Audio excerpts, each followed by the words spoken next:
Hello and welcome to ZeroCool's Hard Drive. I'm Dunkel. With me, as always, is Casey, and a man who had 1,507 rolls to get a nat 20 and still just couldn't get one. Destined for the nat ones, I guess. This week, we're covering our 1974 film, Murder on the Orient Express. Berg, want to give me some facts on it? Yeah, we'll start with some pop culture from 1974. We got Stephen King released his very first novel about a telekinetic girl called Carrie, Ooh, went on to which become I a believe became big a movie too. not that long. Movie didn't come long after that, I bet. Happy Days debuted, so you got the Fonz and about the Hey. 50s. It's like a Family Guy where they have the whole religion around it. The Fonz. Yep, exactly. Hungarian architect Erno Rubik invented a puzzle he called the Magic Cube, which eventually became the Rubik's Cube. Nerds everywhere rejoiced. I mean, people who act smart rejoiced, I feel like. Yes. Was the original one on 9x9? I have no idea what 9 by that 9 by even. 9 by I 9. didn't know that there was different ones. I feel like we just threw shade in a bunch of 3x3. people, but hey. You probably Sorry, did throw Rubik's shit at people. Cubers. It's just there is a pattern to it, so you literally just have to do the pattern once you know the pattern. But anyway, and then the original version of Dungeons and Dragons, created by Gary Gygax and Dave Arneson, was officially published in 1974. And nerds fainted at that point. Yep. And then in the 80s it was evil. So it didn't take very long for it to become when I had evil. my nat 20 opening, so. Yeah, I'm going to do a name drop, folks, like the whole kind of, satanic panic. Dungeons and Dragons got caught up in that, but there was a movie called Mazes and Monsters with Tom Hanks. I would really recommend you watch it. It was basically just a smear piece on Dungeons and Dragons. Yeah, pretty much, because he's Tom Hanks. Yeah, it was actually made for, or it was like a TV movie, like one of the networks, I think. Did he talk about chocolates the whole time in that movie too? What's that? So did he talk about a box of chocolates the whole time in that movie too? This was way early Tom Hanks. Yeah, this was like one of his But yeah, first it basically roles, was like Dungeons and Dragons ruined his mind, was basically what it was, but they called it Mazes and Monsters. Yep. Yeah. All right, getting on to some movie stuff. It was directed by Sidney Lumet. It was a massive critical and commercial hit, so it was definitely loved by everybody. It was on a tight $1.4 million budget, which was probably quite a bit in 1974. Grossed $36 million. Off of a $1.4 million budget, and it was the only film that Agatha Christie, who is the writer who wrote the book, was completely satisfied with. Really? Yes. How old is what other books of hers did they try and make, I wonder? I think they made some other ones that circle around the same, like Hercule Poirot, the same investigator. I believe she wrote a few other ones. The film also includes the cast of, so Albert Finney was Hercule Poirot, Lauren Bacall, Sean Connery, Ingrid Bergman, Anthony Perkins, and John Gielgud, something along those lines. Basically, this cast back in the day they all had Academy Awards, so it was a big deal, like getting all these people together. I was gonna say, it sounded like they assembled quite the crew.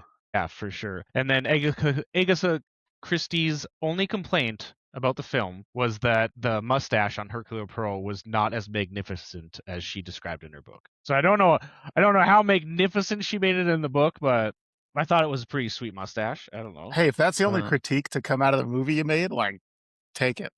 They're definitely trying to make points in it, because in the beginning, when he goes to bed, he puts like a night's blanket on his mustache.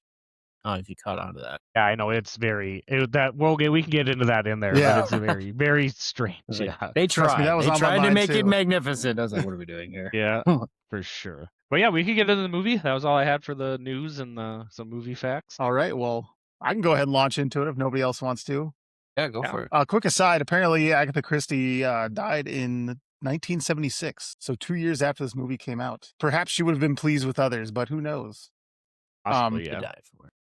Anyway, we open this movie with kind of an old like newsreel montage sort of thing where they're flashing these newspaper images of it's this big crime happening. Apparently, there was this Armstrong child that was kidnapped. So like they kind of go through the news articles flashing on the screen as you go. So it's like, child kidnapped, and then child found slain. So apparently the daughter of these interesting way to open it too, because it was like between the newspaper clippings and then the actual abduction happening, like showing the abduction. I thought that was kind of interesting. Yeah. Yep. And then what was I going to say? Yeah. So they go through the newspaper clippings, and it was child slain. And apparently, this Armstrong family was kind of like a rich and powerful family in America. Like they lived in I the think Northeast or something like that. how they were shown for sure. When they show them like showing up with a bunch of reporters, I thought it was odd though. They're dressed in all white. I don't know if that was supposed to like symbolize that they were very rich, but like he was obviously flying the plane, but they were both dressed completely in white. Well, yeah, and like it was very. How much- I thought that was a very weird choice of clothing. you mentioned they were on such a tight budget. I wonder how much of it was, all right, let's fly this plane in, guys, and let's rent it and see. What is that? Was that like a rich socialite thing back in the day? Like, yeah, I mean, that's why they say don't wear. That's why they say don't wear white after Labor Day, because Why? only rich people wear white because their clothes don't get dirty. Because the people get Labor Day off, but you only wear white after Labor Day if you're not getting dirty. That's like that how that whole saying goes. Well, there you go, folks. We all learned something today. I never knew. I was always like, we're just. My mind has expanded. I just don't know fits well enough, I guess. We'll throw in a more you know rainbow as whatever it is. But I did find it crazy that through all of this, they pay the ransom, but it does say in the newspaper that the baby was found slain. Yeah, they pay it and it's found dead right away. Yeah, I didn't think it was goofy I thought that was a little bit crazy. Because they play it off that as soon as the kidnapping happened. This is the part that threw me off because the kidnappers almost run into the chauffeur. Was the mom and dad not in the vehicle with the chauffeur? Oh, I think they were supposed to be somewhere else, I believe, when all this went down. Because it was like the only people that were there were like the cook, the like security guard. The chauffeur was on the road. Like it kind of I don't think the parents were actually at the house when it happened. I think is what it was supposed to be. I remember just like a quick headline. It was like, why were they outside at 3:00 in the morning kind of thing. And I was like, must have been like the maid and everything. But yeah, and then the maid was there. But yeah, so then when we get into all that kind of ends and it shows you the year 5 years later. So the baby kidnapping and happened in 1930. And then it's 5 years later, so it's 1935. And I thought it was odd, and I forgot to look it up, but it says the Asian side of Istanbul. Does that just mean like the countries, right? Like it's East Coast, West Coast. Well, it's kind of like the bridge between Asia and Europe. Turkey is so like the eastern side is Yeah, because they said the European side and the Asian side, and I thought that was and he brings it up when he gets on the ferry too. He's like something about like, sorry, I couldn't get you on the Israel side of it. He was like, I have no qualms either way, is basically what he was saying. I thought that was fun. I thought it was funny in the ferry though, because the guy that was sitting with him was some kind of like assistant or something, getting him onto the ferry to where he wanted to go, where the train was. And the assistant kept saying things, and then Hercule would be like, "Have you been?" And he'd be like, "No." I wrote my favorite one down. It's when the dude is talking about a church. He's like, "The church is magnificent," and Hercule Poirot is like, "Have you seen it?" And he's like, "No." Right? And he doesn't like follow up with anything. He's just like, and he just sits there. And then he does it again too. Something about, oh no, he says this time of year the lake or whatever they're going across is very calm. And he's like, "Oh, have you been across?" And he's like, "No." I was like, why is this guy lying the whole time? just shutting down his small talk. Trying to sound cool. His job is to help like tourists like go to the area, and he read the pamphlet. And Poirot has no time for small talk. Nope, he definitely has no time for small talk. And they go to like a restaurant. You meet, I believe the guy is Bianchi, I think is what his name is. He's like part owner of the train. Can we rewind a tiny bit? Yeah. So I want to rewind to, because they do show on the ferry, Sean Connery and his, I think, fiance, right? Yes. But anyway, they look up a Poirot, and he's kind of doing, I forget what he was doing, but something strange. And they look up, and Sean Connery says, "Obviously a frog." Frog, like, yeah. Like that French slur. Yeah, obviously a frog, yeah. Well, and then I don't know if you caught it. The guy, before he gets on the ferry to Sean Connery, asks him what it's trying to say his name. He's like, "It's our butt knot." Oh, butt knot. It's our butt knot. Just like, just say it. Like, yeah, Sean Connery. He was Colonel Sean Connery, butt knot. Yes, so they get across. They don't really do anything much on the ferry. Then he's Which, yeah, for some reason I thought they were in the ferry when they're on the restaurant, but that was different. So they yeah, get you off. meet. I think it's Bianchi. I think Bianchi's the guy who I'm thinking of, who like owns part of the train. I Yep, it's believe. Bianchi. Yes, yep. Yeah, Bianchi. He kind of, oh hey, he recognizes they're like friends, him and Hercule, and then Hercule Pro just like craps all over this restaurant that he's sitting in. Yep. Because he's Yeah. like the wine is bad and the food is terrible, and he's just like talking just crap about. And there's like waiters and stuff behind him. He's just crapping all over this restaurant. Mm-hmm. Then they very much set up who Hercule Pro is for the next like 5 minutes. Like the Bianchi says like, oh, he's famous investigator, and oh, he's famous. This is Hercule Pro. Don't you know who he is? So like very much this guy's famous in the world of investigators. Yeah, and it seems like as they were going through, people were recognizing the name, like, oh my gosh, that's Hercule Pro. So it must be Agatha Christie's. Like, I'm guessing it's one of her recurring characters. I've never read Agatha Christie, but I think he's a recurring character in a few different ones. Yeah. And then they get to like some scenes where everybody's walking. After that, they get to some scenes where everyone's walking towards the train. So you see like all of the cast of characters kind of walking up to the train, showing their tickets. And I wrote this down because it was very weird. I don't know if you guys noticed, but when I can't remember which characters it was. I think it was the rich couple were walking. They in front of them a cart of oranges spill, and it was the fakest spill I've ever seen in a movie. Like, again, it was 1974. Maybe they didn't really care that much, but like you could like see somebody tip it. Yeah. Like you saw him tip it, and then the guy was sitting there just like mouthing and throwing his hands up. Like you could tell he wasn't saying anything. It was just it was a very weird like fake orange spill. Like and it was hardly relevant to anything too, but I suppose they were just kind of doing it for color. Yeah, it was very weird. I laughed too because like they started to load the train.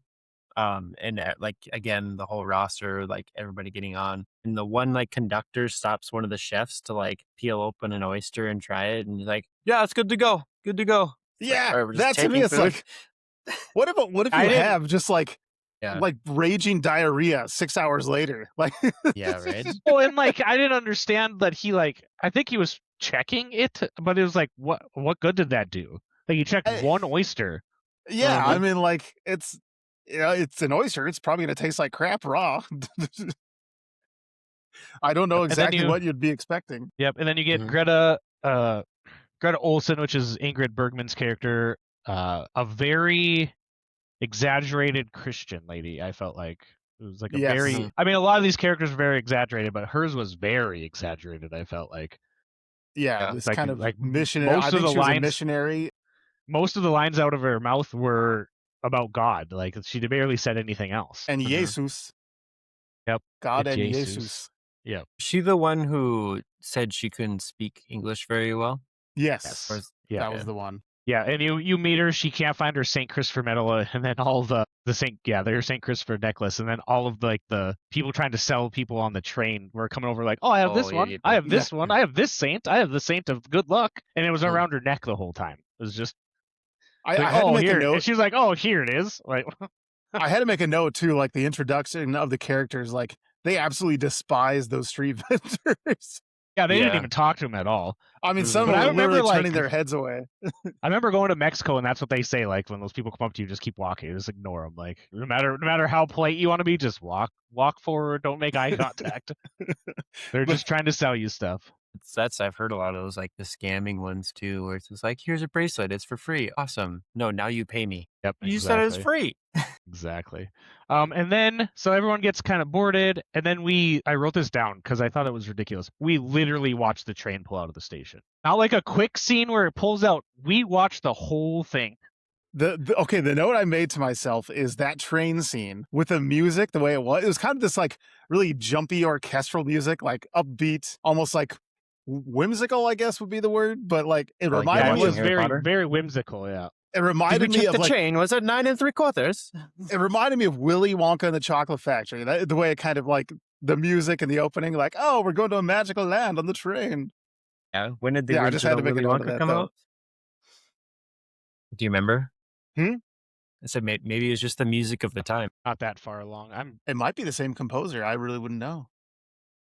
You might have some. You might have something there. Yeah, so then the train kind of takes off, and you kind of get everybody just having dinner, and you're kind of seeing everybody's paired up. I thought this, because this part was weird, because none of them knew each other. We'll get into Right. more of that later. But they're all sitting around, strangers. Also, were sleeping in the same like train car rooms, like one like bunking. I feel Yep. like that would be so uncomfortable. Yeah. Just bunking with a stranger for a long period of time. Well, I'm sure that's what it's like on the Amtrak. I've always wanted to try that out, but like that's something that deters me. It's like I don't want to be just like, okay, we're just sharing a room together. Well, you can yeah, I've looked it up actually. You can get like sleeper cabs, but they're not that much cheaper than plane tickets, and it takes you that much longer to get there. Yeah, Yeah. pretty much. And yeah, in that dining scene, he drinks a very green liquid, which I thought was gonna maybe have more precedence. I think it's supposed to be absinthe. It's the only liquor Okay. that I like back in the day that maybe someone was drinking that was green. I thought maybe it would have more precedence in the show because they made like a point to show him drinking it out of a shot, but Yeah, a very tiny little cup that he had, and out of a the straw. Yeah. Yeah, he was like just a little tiny cup of straw. And then he like, didn't even what the finish it all. heck? He left like a quarter of it at the bottom anyway. And then go ahead. So he kind of takes a sip of his drink and he works his way back to the bathroom, and then we kind of get our first introduction of kind of the main person of interest in this. And so he recognizes the investigator. He asks him to sit down, and he explains to him that he's feeling uncomfortable and he wants to hire him for about $15,000 to protect him. He shows him that he has a gun, but he feels like there's somebody that's after him on the train. He tells him no, and then Foscarelli. yeah, he tells him no. They go through a tunnel, and then the dude just disappears, which basically is just him walking through like the door. But like it's just interesting the way they did it. Yeah, I wrote down what he offered him was about $100,000 to Is protect it? him on Wow. the train. Yeah, I didn't realize he went that high with it. the amount of I heard money that the 15,000. It was about $100,000. Oh, the equivalent? Yeah, the Wow. equivalent. Yeah. Decent So sum he of was money for offering him, protection. but yeah, and Hercule Pro the whole time was just like, not going to trust this American. I also wrote, of course, the Americans throwing the big money around. Yeah. You got the big time in American on the train too. Mhm. I mean, And is dang this near the villain at this point, right? after this is where they make their first stop, right? Yeah, they stop No, at some train yeah. station, don't they? Yeah, In, they stop at a train station. Yeah. I can't remember what it was. It was a very brief Yeah, just stop, a or at brief least they thing. don't spend too much Mm. time on it. Yep. And then you get the scene with Hercule Pro having a hairnet, getting ready for bed, and a mustache God. guard. Yeah. Yeah, First I was wondering what that was too. I didn't know at first. I'm like an old sleep apnea thing. Like, what is this? Yeah. No, he had Which to he protect the looked- magnificent mustache. He looked crazy. And there was so much grease in his hair. Like, what's the hairnet gonna do? It took me a half second to realize it was a hairnet. I was like, what is that line? And then I seen him do the mustache thing, and I was like, and then he puts on gloves.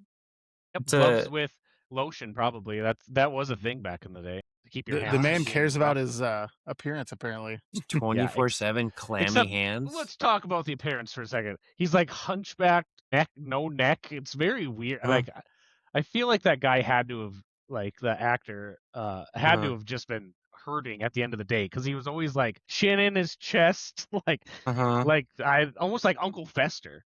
Well, my assumption was that it was kind of like a bodysuit underneath the jacket, so it's probably to exaggerate the hunch or something. Because I'm guessing the only reason they did that is because Agatha Christie probably goes into detail about his posture or something. Yeah, in the I book. mean, if he cares about the mustache, he probably cares about how he stands and everything too. Probably. Because the way the actor moved in the movie, like very much felt. Sorry, Albert Finney. The way he moved in the movie very much felt like there was some sort of like bodysuit he had on him. Yeah, it's Hercule Poirot is a very strange character. I'll tell you that for sure. Yes. Very eccentric investigator. Eccentric, I think, is the perfect word. Yeah, and he doesn't like the germs on his newspaper when he's flipping through it. Yeah.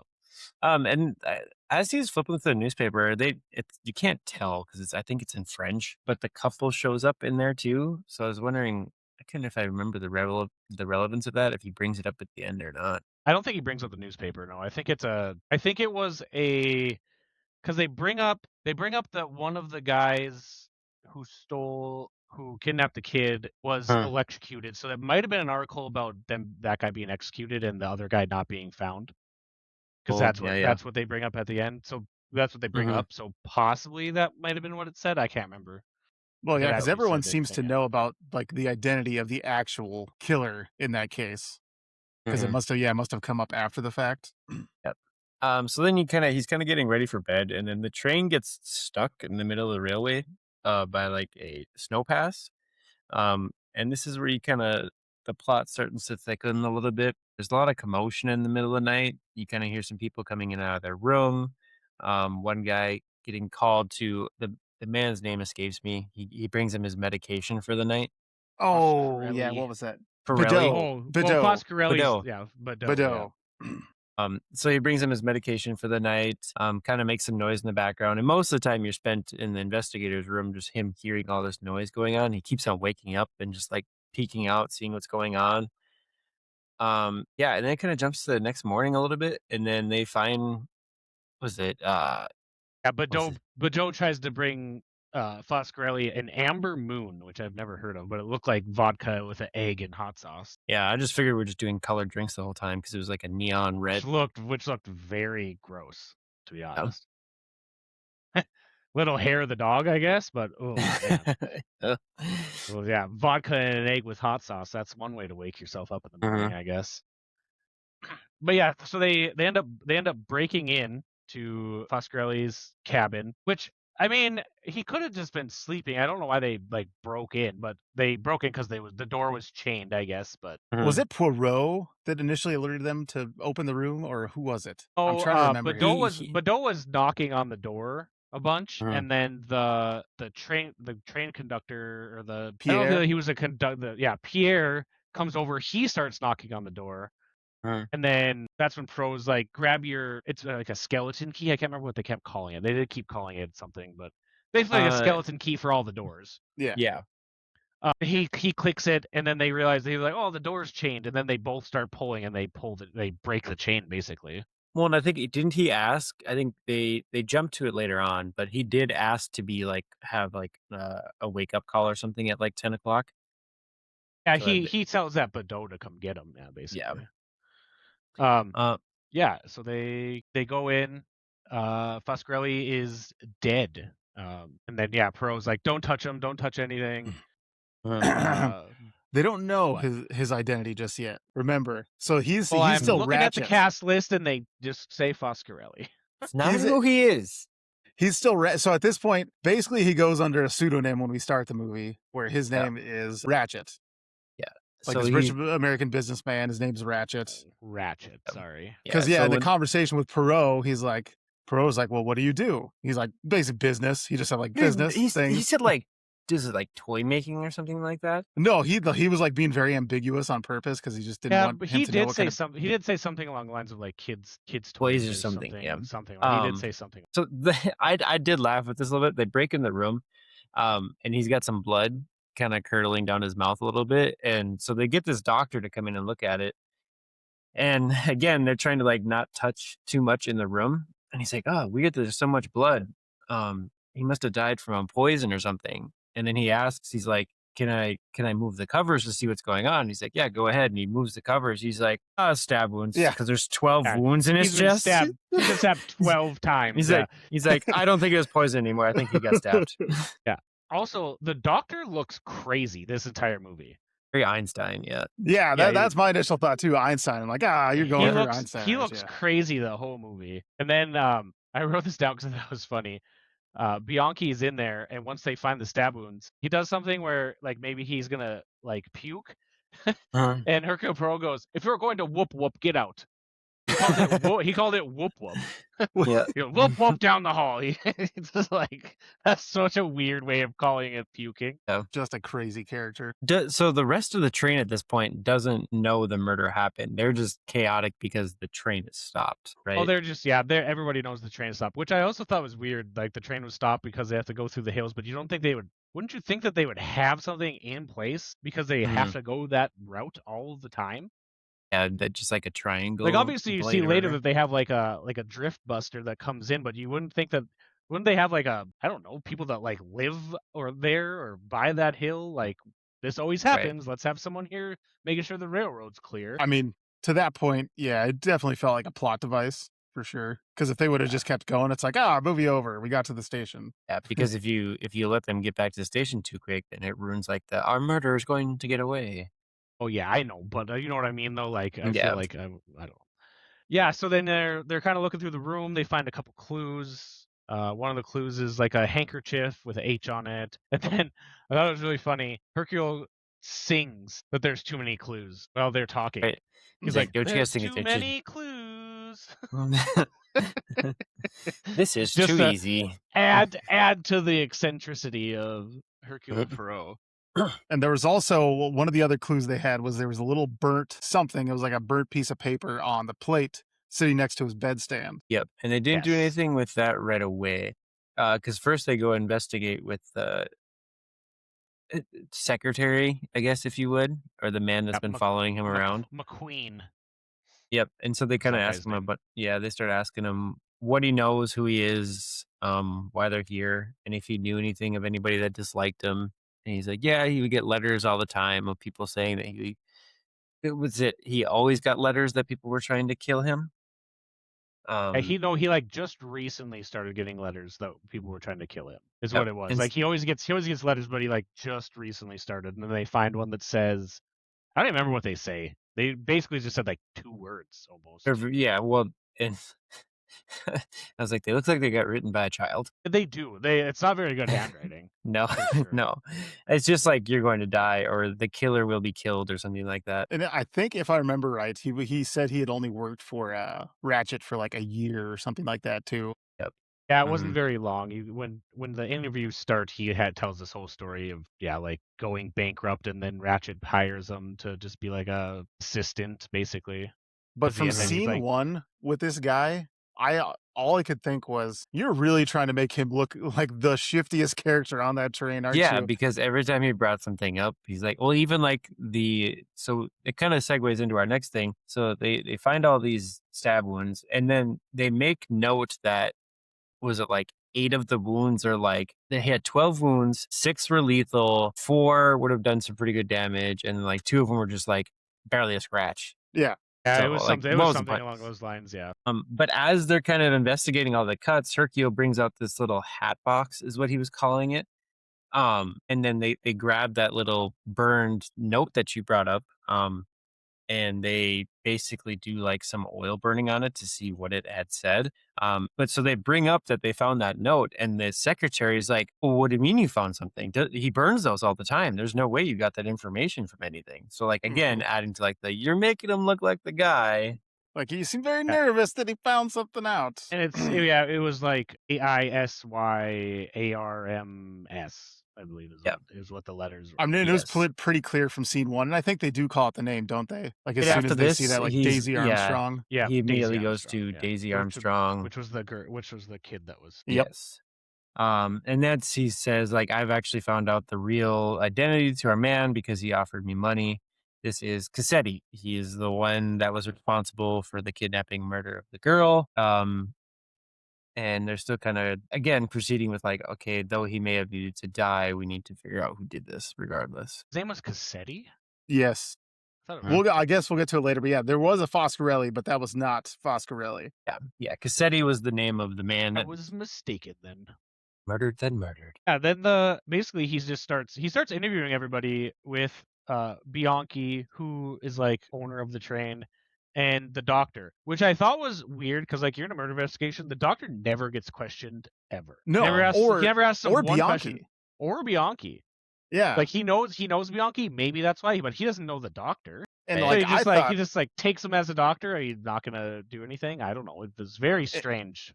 And I wasn't sure. Like I thought, like, are they gonna kind of pay this off later? Like it's going to be one of them, and we just didn't know it. But I mean, yeah, they just seem to kind of like gloss over these characters, with they're good people. Just never ever question the doctor. Doctors don't do no wrong.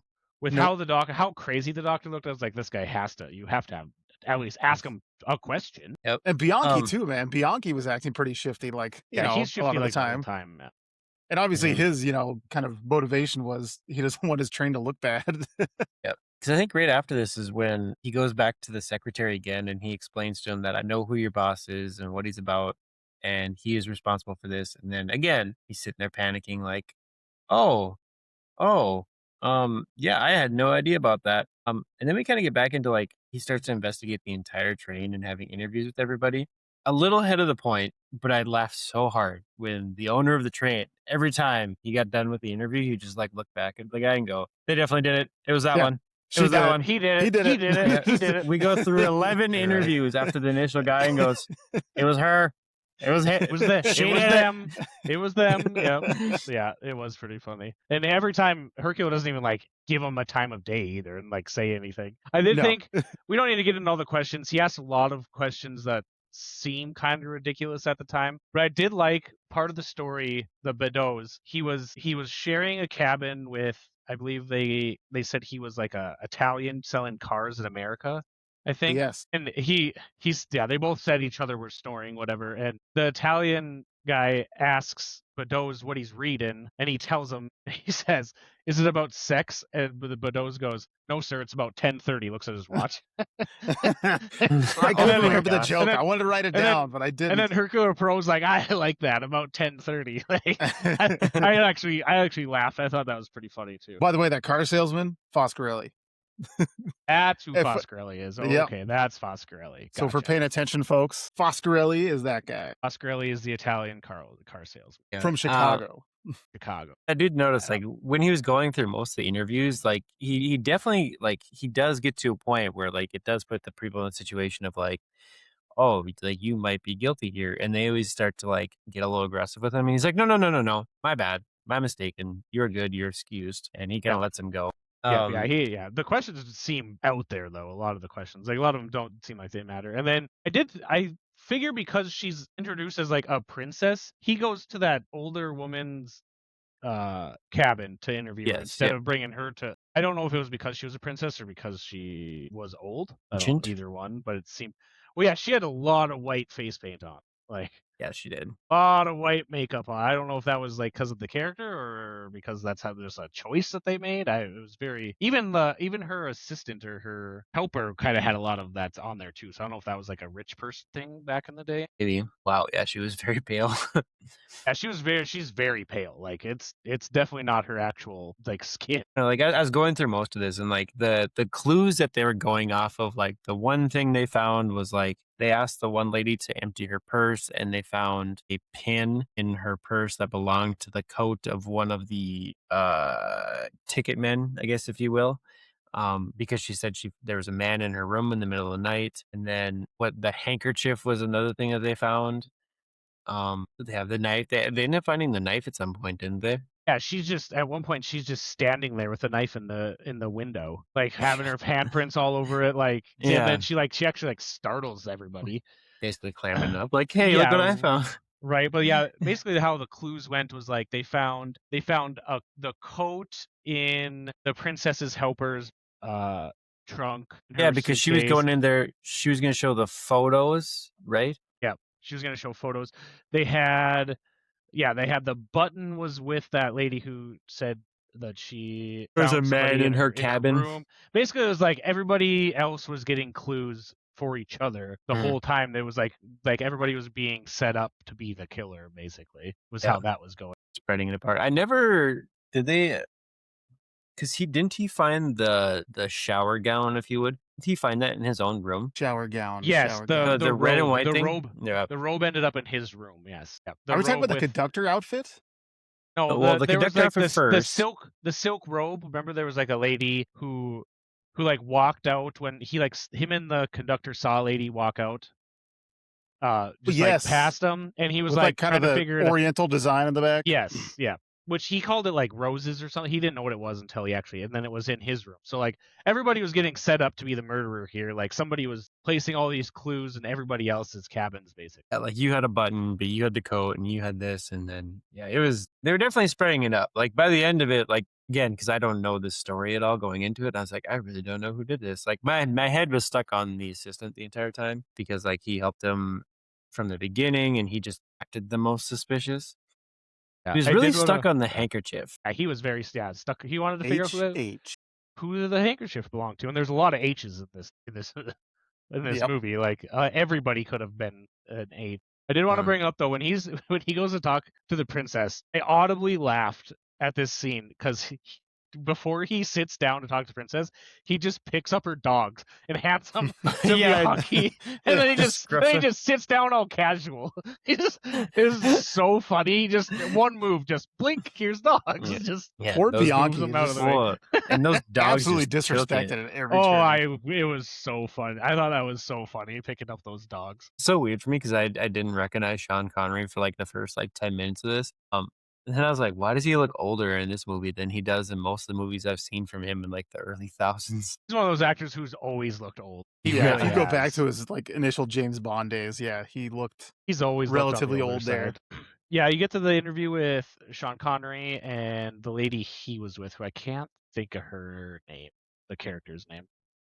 Yeah, one that she he- was the she one was a that's- little bit.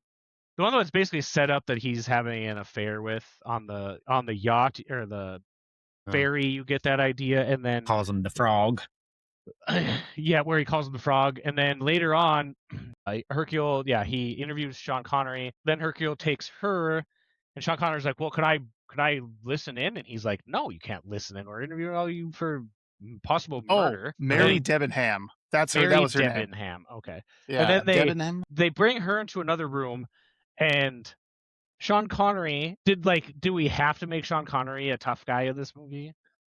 Because he eventually he gets all flustered and he punches somebody. Yeah. There's basically Yeah. zero violence in this whole movie.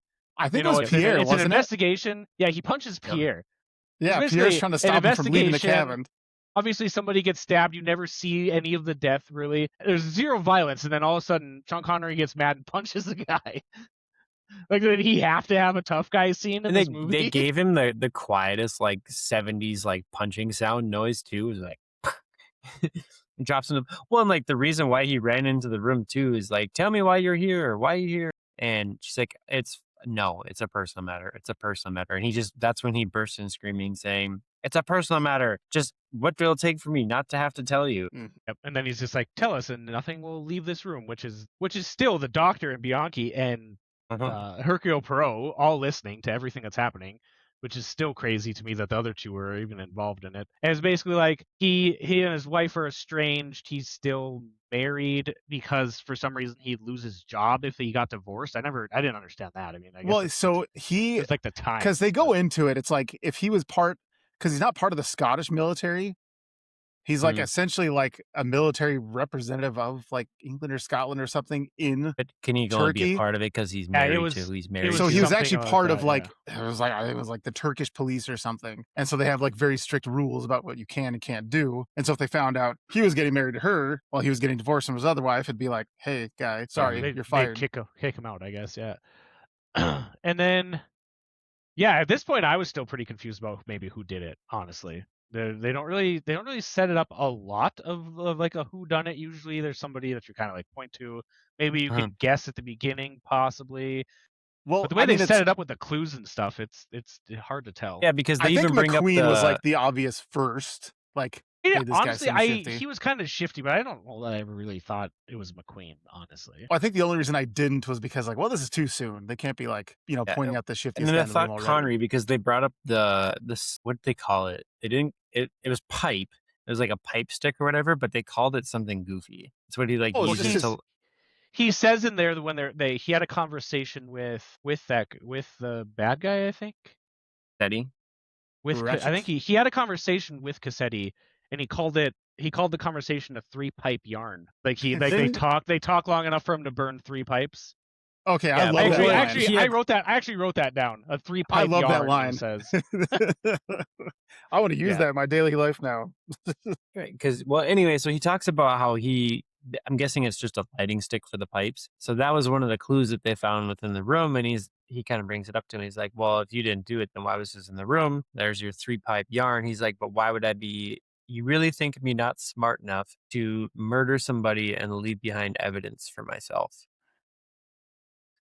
Yeah, he also goes into like everybody. This is a normal pipe. Anybody has a pipe. Anybody can have a lighter for the pipe. Like, yeah, it's basically like nothing.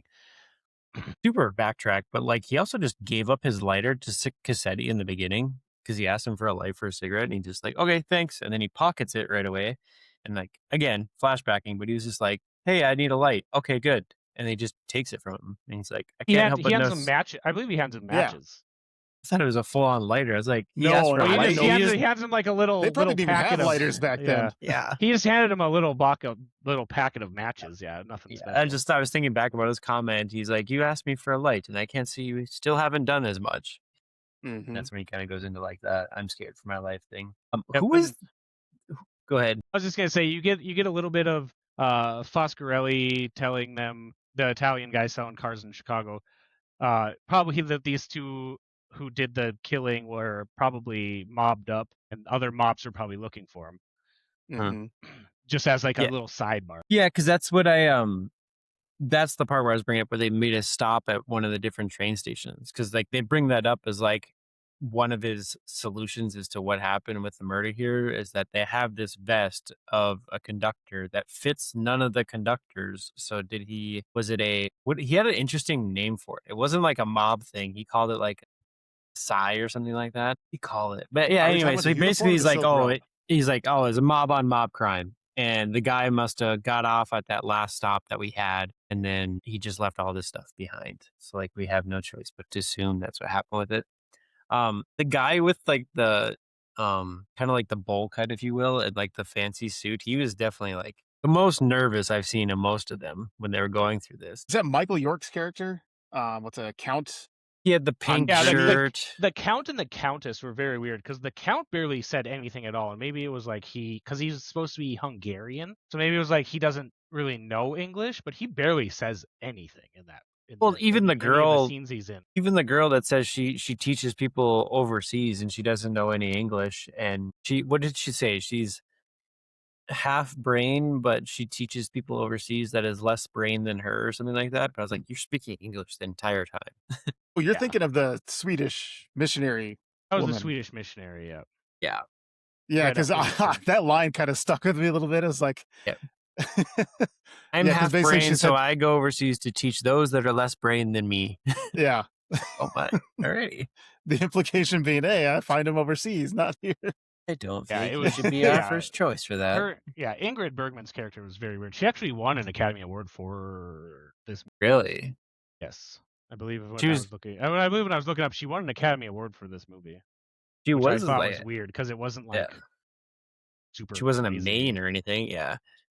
When she was just like a Christian lady. I don't know. It's very strange. Yeah, I won't lie. By the end of it, I felt like I was playing Clue. I was like, all right, it was you in here with this. 100%. I was Yeah, right there with you. So then after all this, Hercule calls everybody in. They kind of like starts talking about everything that happened, all the different plots. He says it would be easy to say that it was a mob hit, that they jumped off the train once we stopped for the snow and they ran off. He's like, that would be the easy way to tell I think were they still in Turkey? I can't remember which police force they kept talking about that they were. It was something like Dahl. Oh, police was force it the of Dahl? Hungarian police? Maybe.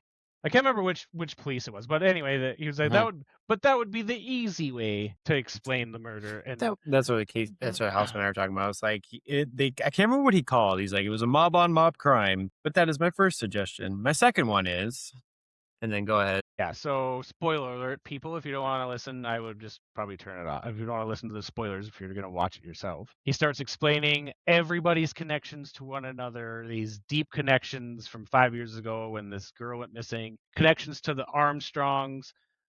Greta Olson was the cook in the house. No, not Greta Olson. The princess's help. Yep. One gal the German Yep. woman. The Yeah, German one woman was the cook. Hildegard Schmitz. That was her name. Yes. Hildegard Schmidt was the cook. The princess was her godmother. Sean Connery and Armstrong were in the military together, even though he said that they didn't really have any ties. Greta Olson, I can't remember what Greta Olson was, but basically everybody has ties to the same. The one was like was it the husband or the dad to the house lady that was supposed to be like watching the girl. Oh yeah, she committed suicide later. Yeah, because they were saying so much that she was the one that did that she committed suicide. And yeah, Pierre was her father. So that was kind of his Yeah. motivation there. Yeah, Hercule basically says that there was 5 deaths, not 1, because the the mom died from she mom had died birth. from childbirth. Yep. So then her and the daughter, and then the dad took his own life, and then the caretaker took her own life because they were trying to convince. Yeah, they were trying to say that she was the problem, that she was complicit in the kidnapping. Yes. Spoilers. It was everybody. Yeah. Yeah. Spoilers. All the characters stabbed him. I did like the ironic callback to Sean Connery's comments about how the one guy had died, and it was the line of like 12 men that he says. And I'm guessing that was like a jury of 12 men. It's a good system. Jury of 12 men. And 12 good true men, yeah. The irony of the jury of your peers, you died to 12 people and 12 wounds. I was like, because I think Hercule brings a callback to that. Yeah, he says 12. 12's been in my head. 12 stab wounds. 12 men on a jury. I think he even says like there's 12 letters in the notes that we found or something along those lines, which was a weird callback. But yeah, I think it was something like that. The notes actually only had 12 letters, so 12 was in everything. And then this is what got me though, because we're to the end now, right? So we're kind of discussing the end a little bit. What they never really allude to the fact that was what happened.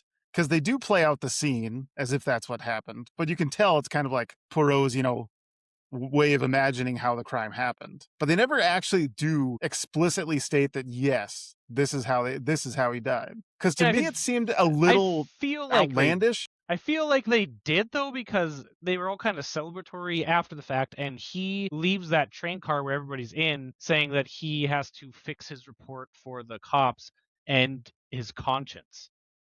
Yeah. So I feel like that's what happened. I mean, there was the cheers, the glass clinking scene where like everybody was going outright up to confesses, I guess, if that's what you're saying. Oh, but they do. Nobody outright says we stabbed this guy. Like, but at the very end, they do like a replay of like everybody walking in the room taking the turn stabbing. Yeah, that's what Casey's saying though. Like, it was more of like it wasn't a replay. To me, it felt more like Poirot's imagination. Like, hey, this is how I'm imagining this crime happened. Yeah. Based on the evidence I got from all of you. Yeah, because nobody outright says I did it. So I guess you could say that for sure. But yeah, it is kind of implied, I guess, now that you say that, because I did forget about that kind of glass clinking scene.